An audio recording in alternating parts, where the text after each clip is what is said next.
Article 12, circumstances which exempt from criminal liability. The following are exempt from criminal liability. 1. An imbecile or insane person unless the latter acted during a lucid interval. When the imbecile or an insane person has committed an act which the law defined as a felony or delito, the court shall order his confinement in one of the hospital or asylums established for person those afflicted, which he shall not be permitted to live without first obtaining the permission of the same court. To a person under 9 years of age.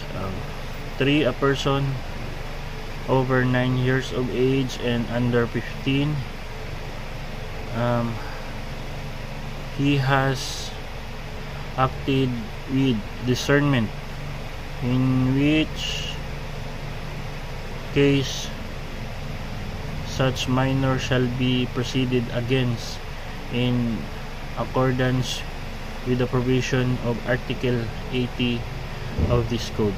When such minor is adjudged to be criminally responsible, the court, in conformity with the provision of this and the preceding paragraph, shall committed him to the case and custody of his family, who shall be charged with his surveillance and education. Otherwise, he shall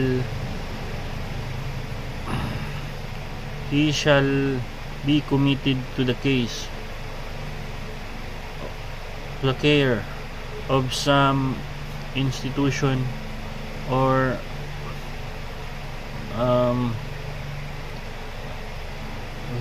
person mentioned in said Article 80. For any person who, while performing a lawful act with due care, cause an injury by mere accident without fault or intention of causing it. 5. Any person who act under the compulsion of irresistible force.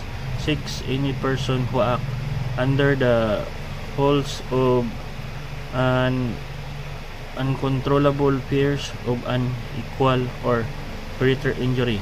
7. Any person who fails to perform an act required by law when prevented by some lawful insuperable cause.